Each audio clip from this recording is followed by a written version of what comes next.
Jesus loves our daily Bible school. நீர் வழிநடத்துறீங்களே ஆண்டவரே, இம்மத்திரம் உதவி செய்த எங்க எபினேச தேவனுக்கு ஸ்தோத்திரம் ஸ்தோத்திரம் ஸ்தோத்திரம் கர்த்தாவே. இனி வரப்போற ஒவ்வொரு நாட்களும் ஆண்டவரே நீரே வழிநடத்துவீராக, நீரே எங்க பராமரிப்பீராக. ஒரு தகப்பன் சுமப்பது போல எங்களை தோளின் மேல் சுமந்தவதோ நீர் அல்லவா தகப்பனே. தாயை போல அதுவரை எங்களை பாதுகாக்க நீர் அல்லவா ஆண்டவரே. கண்மலை போல எங்கள் அனைத்தீர் ஆண்டவரே. எங்கள் உள்ளங்களை வருந்தினே, எங்கள் பேரு சூழல் அழைத்து சொன்னீர் ஆண்டவரே. மகனே முன்ன பேரு சூழலை கூப்பிட்டு இருக்க சொன்னீங்களப்பா. பயப்படாதே, உன்னை மீட்டுக் கொண்டே, கலங்காதே, திகையாதே, நான் உன் வலதுக்கே பிரிச்சிருக்க சொன்னீர் ஆண்டவரே.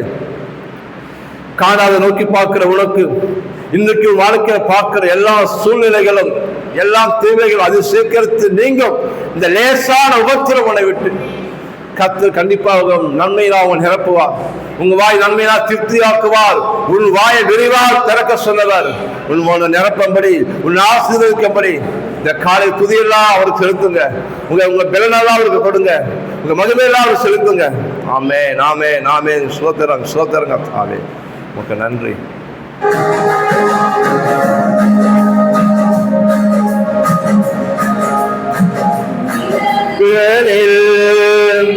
நிலவலிலே நான் நன்றி இறைப்பாருவே.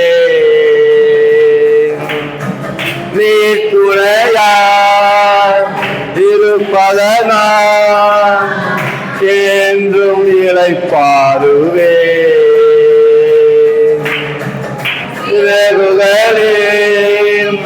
நிலதனிலே நம்பி இளைப்பாருவே.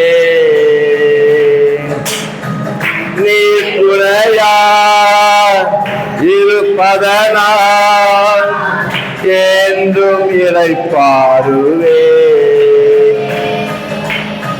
கண்மணி போல என்னை காப்பவரை நான் நம்பி இளைப்பாருவே.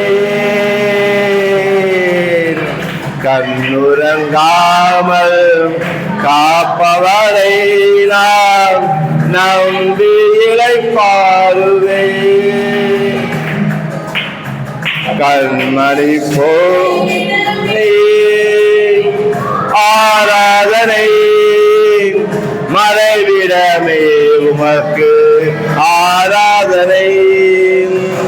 அடைக்கலமே ஆராதனை, புகலிடமே உமக்கு ஆராதனை.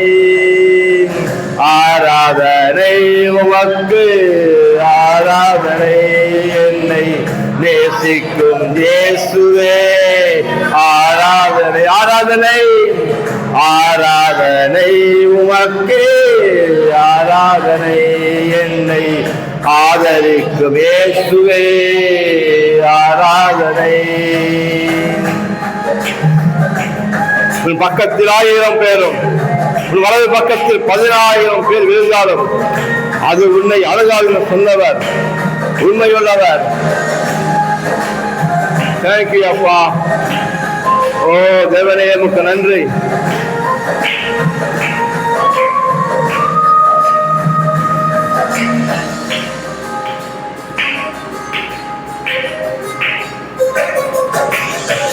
பக்கத்தில் 1000 விழுந்தாலோ என்னை அணுகாமல் காப்பவரே.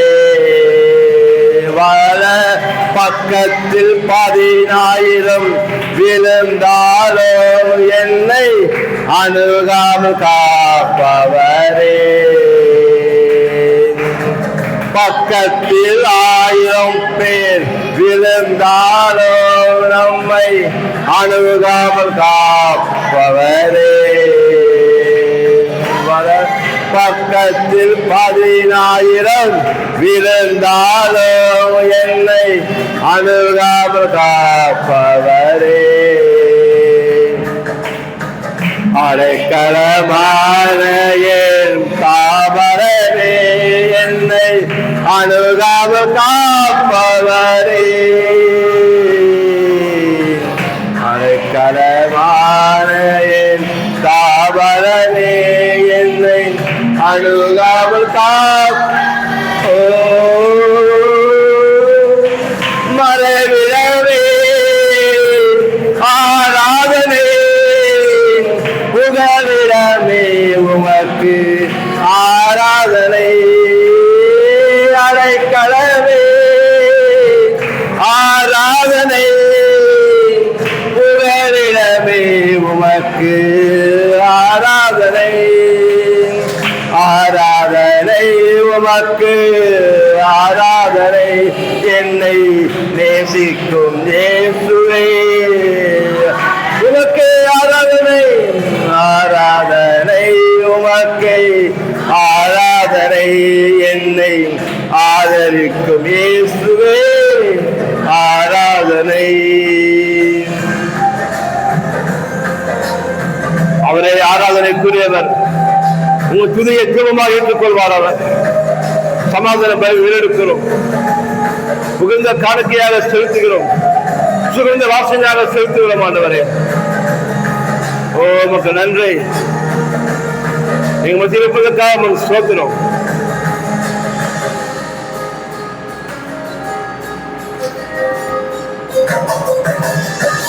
இத்தகம் பேசிடம் நாவுகள் முன்னிலை வந்து காப்பவரே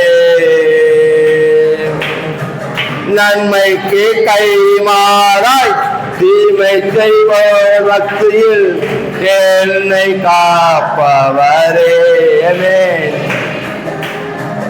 இத்தகம் பேசிடம் நாவுகள் முன்னிலே என்னை காப்பவரே நன்மைக்கு கைமாறாய் தீமை செய்வோர் மத்தியில் என்னை காப்பவரே துரங்க நிறைந்த பூமியிலே என்னை துணை நின்று காப்பவரே விட்டாமல் நேசிக்கும் என் நேசரை என்னை என்றும் காப்பவரே மறைவிடவே ஆராதனை உறவிடவே உமக்கு ஆராதனை அடைக்கலமே ஆராதனை புகலிடமே உமக்கு ஆராதனை ஆராதனை உமக்கு ஆராதனை என்னை நேசிக்கும் இயேசுவே நேசிக்கிறதே ஆராதனை உமக்கு ஆராதனை என்னை ஆதரிக்கும் இயேசுவே ஆராதனை ஆராதனை உமக்கு ஆராதனை என்னை ஆதரிக்கும் இயேசுவே ஆராதனை 1 கொரிந்தியர் 2ஆம் அதிகாரம் 1ஆம் வசனம். சகோதரரே, நான் உங்களிடத்தில் வந்தபோது தேவனை பற்றிய சாட்சியை சிறந்த வசனிப்போடாவது ஞானத்தோடாவது அறிவிக்கிறவனாக வரவில்லை. 2ஆம் வசனம். இயேசு கிறிஸ்துவை சிலுவையில் அறையப்பட்ட அவரே அன்றி வேறொன்றையும் உங்களுக்குள்ளே அறியாதிருக்க தீர்மானித்திருந்தேன். 3ஆம் வசனம். அல்லாமலும் நான் பலவீனத்தோடும் பயத்தோடும் மிகுந்த நடுக்கத்தோடும் உங்களிடத்தில் இருந்தேன். 4ஆம் வசனம். உங்கள் விசுவாசம் மனுஷருடைய ஞானத்தினால் அல்ல, தேவனுடைய பலத்தில் நிற்கும்படிக்கு. 5ஆம் வசனம். என் பேச்சும் என் பிரசங்கமும் மனுஷ ஞானத்துக்குரிய நய வசனமுள்ளதராயிராமல் ஆவியினாலும் பலத்தினாலும் உறுதிப்படுத்தப்பட்டதாயிருந்தது. 6ஆம் வசனம். அப்படியிருந்தும் தேறினவர்களுக்குள்ளே ஞானத்தை பேசுகிறோம், இப்பிரபஞ்சத்தின் ஞானத்தை அல்ல, அழிந்து போகிறவர்களாகிய இப்பிரபஞ்சத்தின் பிரபுக்களுடைய ஞானத்தையும் அல்ல. 7ஆம் வசனம், உலக தோற்றத்திற்கு முன்னே தேவன் தம்முடைய மகிமைக்காக ஏற்படுத்தினதும் மறைக்கப்பட்டதுமாயிருந்த இரகசியமான தேவ ஞானத்தையே பேசுகிறோம். 8ஆம் வசனம், அதை இப்பிரபஞ்சத்து பிரபுக்களில் ஒருவனும் அறியவில்லை. அறிந்தார்களானால் மகிமையின் கர்த்தரை அவர்கள் சிலுவையில் அறைய மாட்டார்களே. 9ஆம் வசனம், எழுதியிருக்கிறபடி தேவன் தம்மில் அன்பு கூறுகிறவர்களுக்கு ஆயத்தம் பண்ணினவைகளை கண் காணவும் இல்லை, காது கேட்கவும் இல்லை, அவைகள் மனுஷனுடைய இருதயத்தில் தோன்றவும் இல்லை. 10ஆம் வசனம், நமக்கோ தேவன் அவைகளை தமது ஆவியினாலே வெளிப்படுத்தினார். அந்த ஆவியானவர் எல்லாவற்றையும் தேவனுடைய ஆழங்களையும் ஆராய்ந்திருக்கிறார். 11ஆம் வசனம், மனுஷனில் உள்ள ஆவியே அன்றி மனுஷரில் எவன் மனுஷனுக்குரியவைகளை அறிவான்? அப்படி போல தேவனுடைய ஆவியை அன்றி ஒருவனும் தேவனுக்குரியவைகளை அறிய மாட்டான்.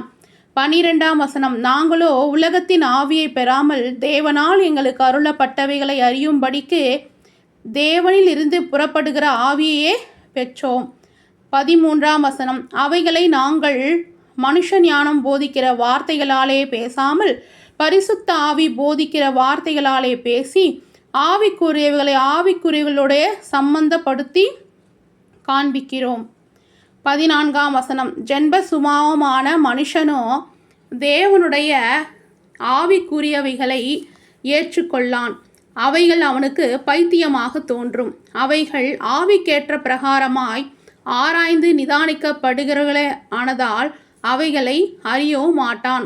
15ஆம் வசனம், ஆவிக்குரியவன் எல்லாவற்றையும் ஆராய்ந்து நிதானிக்கிறான், ஆனாலும் அவன் மற்றொருவனாலும் ஆராய்ந்து நிதானிக்கப்படான். 16ஆம் வசனம், கர்த்தருக்கு போதிக்கத்தக்கதாக அவருடைய சிந்தையை அறிந்தவன் யார்?